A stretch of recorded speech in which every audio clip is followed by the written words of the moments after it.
जय हिंद दोस्तों, आज हम बात करने वाले हैं जॉर्ज सोरोस के बारे में। जॉर्ज सोरोस जिन्होंने कुछ दिनों पहले ही हमारे देश के प्रधानमंत्री के ऊपर कुछ कमेंट किए हैं। उन्होंने कहा है कि भारत में इस टाइम पर तानाशाही चल रही है, वहाँ डेमोक्रेसी नहीं है, वहाँ पर ज़बरदस्ती इलेक्शन होते हैं, अपने मन से सरकार इलेक्शन कराती है और डेमोक्रेसी का नामो निशान उधर नहीं है। अब बिल्कुल ये सब वैसा ही जैसे जब हमारे यहाँ पे सरकार बनती है तो विपक्ष कहता है कि भाई साहब ईवीएम खराब है, एजेंडा भड़का के नकली वोट लेकर पैसे खिला के ऐसे करके ये लोग इलेक्शन जीतते हैं। बस सेम काम इस टाइम पे जोर शोर से कर रहे हैं। उन्होंने फिलहाल देश के खिलाफ ऐसे कुछ कमेंट किए हैं, पब्लिकली किए हैं। तो आज इन्हीं के ऊपर आज हम बात करने वाले हैं कि कौन है जॉर्ज सोरोस, आखिर ऐसे कमेंट उन्होंने आखिर किए क्यों हैं और इन सब चीज़ों को करके उन्हें क्या मिल रहा है, जानेंगे आज इस वीडियो में। अगर हमारा कोई वीडियो अच्छी लगे तो इस वीडियो को लाइक करना, और ज़्यादा अच्छी लगे, हमारा काम पसंद आए तो इस चैनल को सब्सक्राइब करो, इस वीडियो को शेयर हर के साथ कर देना। चलते हैं वीडियो के अंदर।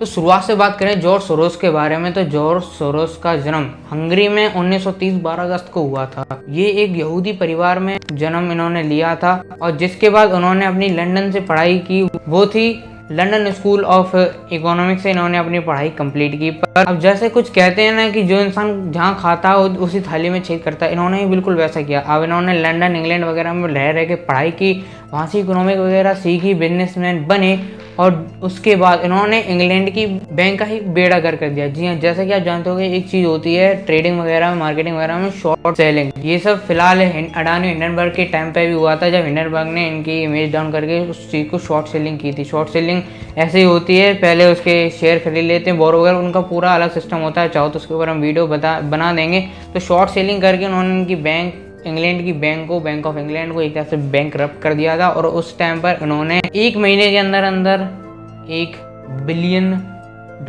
रुपए कमाए थे। जी हाँ, करीब करीब 8,000 करोड़ रुपए कमाए थे उन्होंने। और मेरे ख्याल से 1-2 महीने के अंदर तो वही 1 मिलियन 1.5 बिलियन में हो गया था, जिसकी वजह से इनकी इंग्लैंड बैंक पूरी बैंकरप्ट हो गई थी। अब यही इनका काम होता है कि हर जगह, हर देश, हर बैंक का इकोनॉमी गिराने का इनका काम होता है। इन्होंने सिर्फ इंग्लैंड में नहीं, थाईलैंड, मलेशिया जैसे एशियन कंट्री के ऊपर भी ऐसे अटैक करते हैं, उनकी इकोनॉमिक कंडीशन को ख़राब करने की कोशिश करते हैं, उनके शेयर्स वगैरह नीचे लाने की कोशिश करते हैं, शॉर्ट सेलिंग करते हैं, जिसकी वजह से ये मुनाफा कमाते हैं।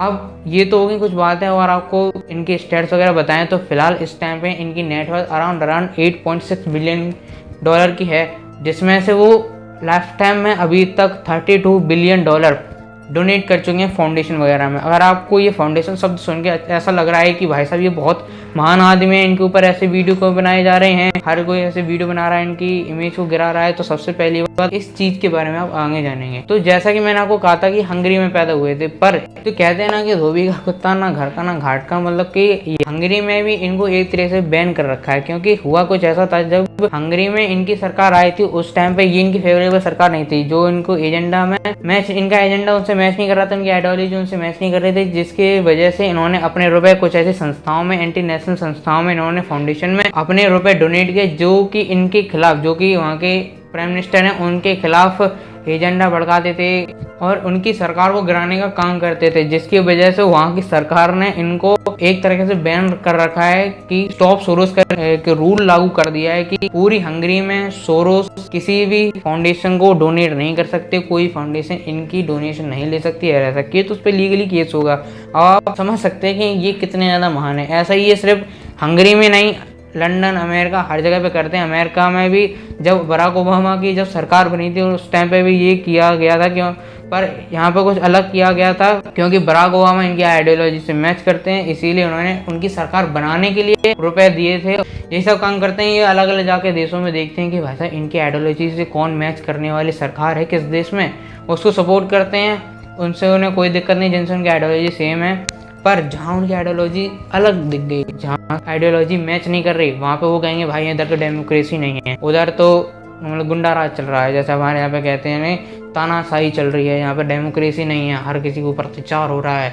मतलब ऐसे भद्दे भद्दे कमेंट करेंगे, आतंकवाद है, ऐसा है वैसा है, जैसा कि फिलहाल इंडिया में भी इन्होंने किया है। और इसी की वजह से इनको बहुत हेट पड़ती है, पूरी दुनिया भर में इन्हें हेट पड़ती है। जो उनका नाम जानते हैं, बहुत सारे लोग तो जानते नहीं हैं, पर जो भी लोग इन्हें जानते हैं इन्हें बहुत ज़्यादा हेट करते हैं, क्योंकि ये किसी के भी सगे नहीं है। मान लो अब फिलहाल अमेरिका में अगर इनकी पसंदीदा सरकार है तो कोई दिक्कत नहीं, अगर अमेरिका में चली गई तो ये वही करने लगेंगे कि फाउंडिंग करेंगे और उनकी सरकार गिराने की फुल प्रूफ कोशिश करेंगे।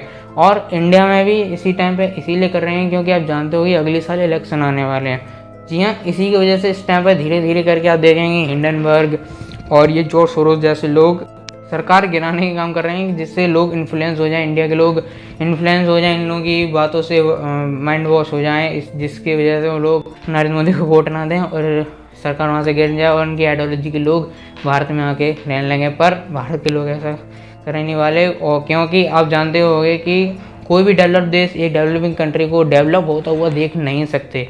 जैसा कि आप जानते होंगे कि इंडिया की इकोनॉमी इस टाइम पर बेटर हो रही है, वो कई टाइम पहले पीछे थी, इस टाइम पे टॉप 5 में आ चुकी है और धीरे धीरे करके वो टॉप 3 में जाने की सोच रही है और शायद आ भी गई होगी अभी तक। तो इसीलिए वो लोग चाहते हैं कि कैसे करके इनकी इकोनॉमी डाउन हो, क्योंकि मैं बता चुका हूँ कोई भी डेवलप कंट्री कोई भी इतना सगा नहीं होता कि दूसरी कोई कंट्री डेवलपिंग कर रही हो जो कि बहुत टाइम पहले पिछड़ों में गिनी जाती थी, अब वो डेवलप कर रही हो और जिसकी इमेज पूरी दुनिया में अच्छी बन रही हो। अब और ये अच्छे हो जाएंगे तो हमारी कंट्री पे दबदबा नहीं रहेगा, हमारा दबदबा हट जाएगा। इसकी वजह से ये लोग चाहते हैं उनकी इमेज डाउन हो, इनकी आइडियोलॉजी वाले लोग आएँ जिसकी वजह से इनका कनेक्शन देश से बन सके और जो चाहें वो अपने देश में करवा सकें। और ये मुद्दा भी है कि इंडिया फिलहाल जैसे वेस्टर्न कंट्रीज़ की ये सुनता नहीं है इतना, अपनी मनमर्जी करता है। चाइना वगैरह यूरोप वगैरह जैसे देशों में इनकी नहीं बनती है। अमेरिका भी जो भी जोर डालता है वो भी इनकी नहीं मानता, बोले देखे सिर्फ एक रशिया की मानता है, हमारा देश और किसी की नहीं मानता। इसीलिए ये लोग चाहते हैं कि हमारा कंट्रोल इंडिया में बना रहे। इसी की वजह से ऐसे लोग जो है ना, जो पैसा वाले हैं, वो ऐसे काम करते हैं जिसकी वजह से सरकार गिर जाए। बाकी आपकी इनके ऊपर क्या राय है हमें कमेंट्स में जरूर बताना। अगर आपको ये वीडियो अच्छी लगे तो इस वीडियो को लाइक जरूर करना। आपकी जो कुछ भी सोच है प्लीज़ कमेंट में जरूर बताना और इस वीडियो को हर के साथ शेयर जरूर करें। एक इन्फॉर्मेटिव वीडियो को हर के साथ शेयर करने में क्या प्रॉब्लम है तो प्लीज़ शेयर जरूर करें। बाकी इस वीडियो के लिए इतना ही, मिलते हैं ऐसी एक और इन्फॉर्मेटिव वीडियो में, तब तक लिए जय हिंद।